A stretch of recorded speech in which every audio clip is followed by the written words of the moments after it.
E aí, galera intensiva, meu nome é Ivens, sejam bem-vindos ao Questões Comentadas de número 103. Já começa deixando aquele joinha para me ajudar aqui, para a gente levar o canal para mais pessoas, aparecer o vídeo para mais gente e a gente aumentar aí a nossa comunidade.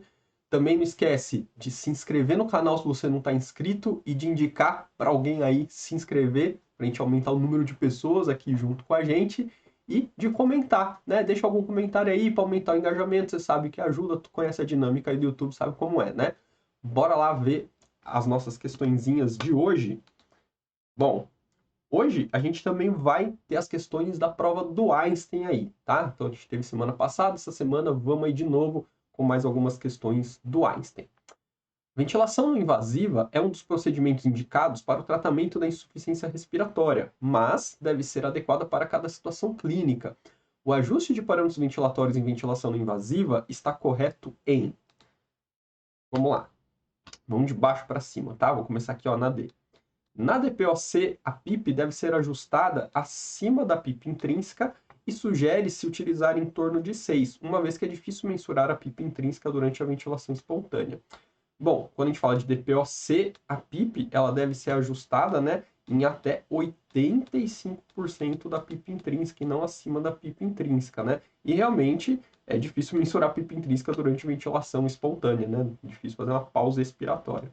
Então aqui não rola, né?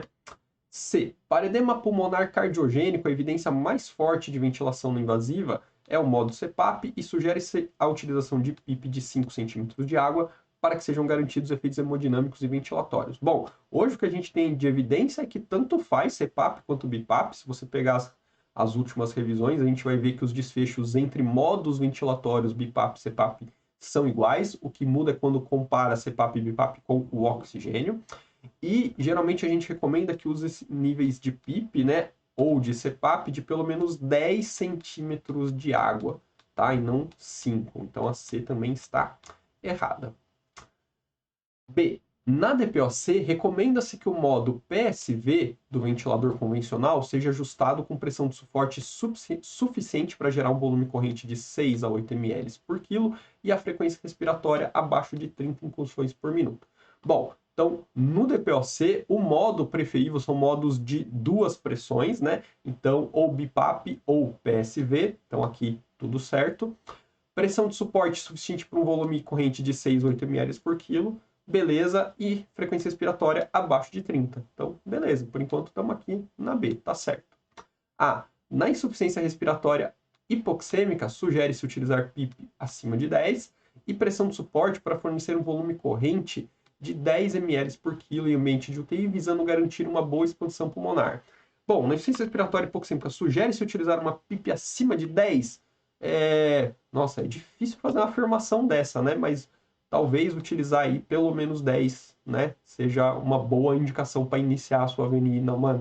Insuficiência respiratória hipoxêmica. O problema da alternativa A está aqui, ó. Volume corrente de 10 ml por quilo. Não, tá?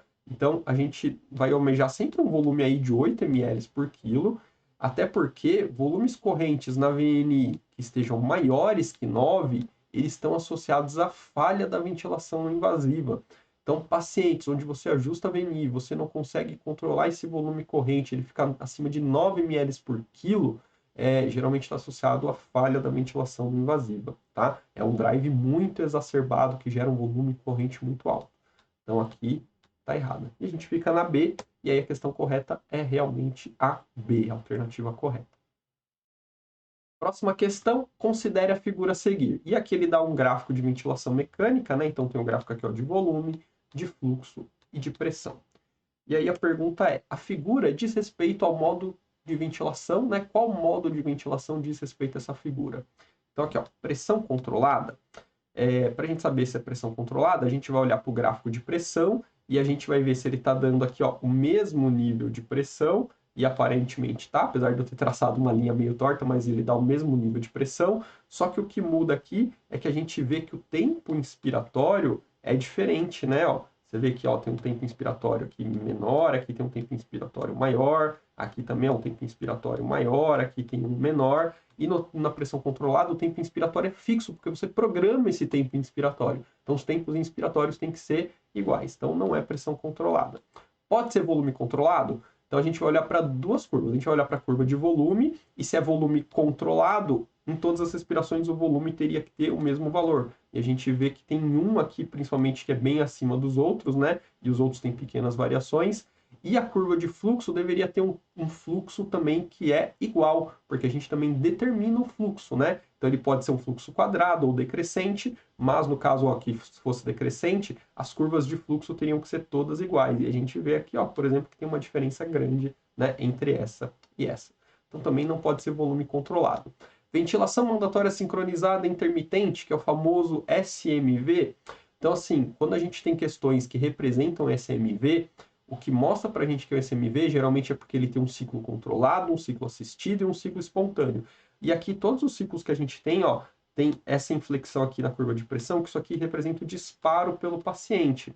Então só tem ciclos aqui no casos que tiveram disparo. Então seriam no máximo ciclos assistidos, não tem uma representação do ciclo controlado, que geralmente está presente nos gráficos do SMV quando cai em questão, tá? Então também não pode ser SMV, sobra então pressão de suporte. Então, assim, o que representa para mim que é um modo pressão de suporte?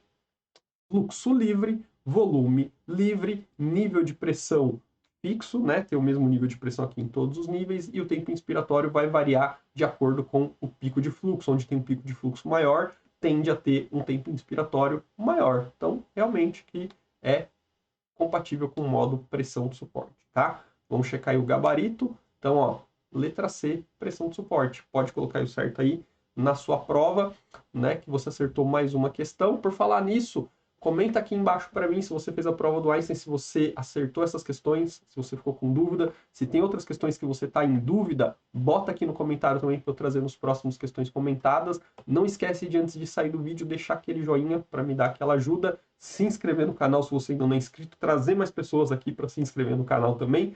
Ativar o sininho para não perder nenhum vídeo e deixar o seu comentário. Vejo você no próximo vídeo. Até lá!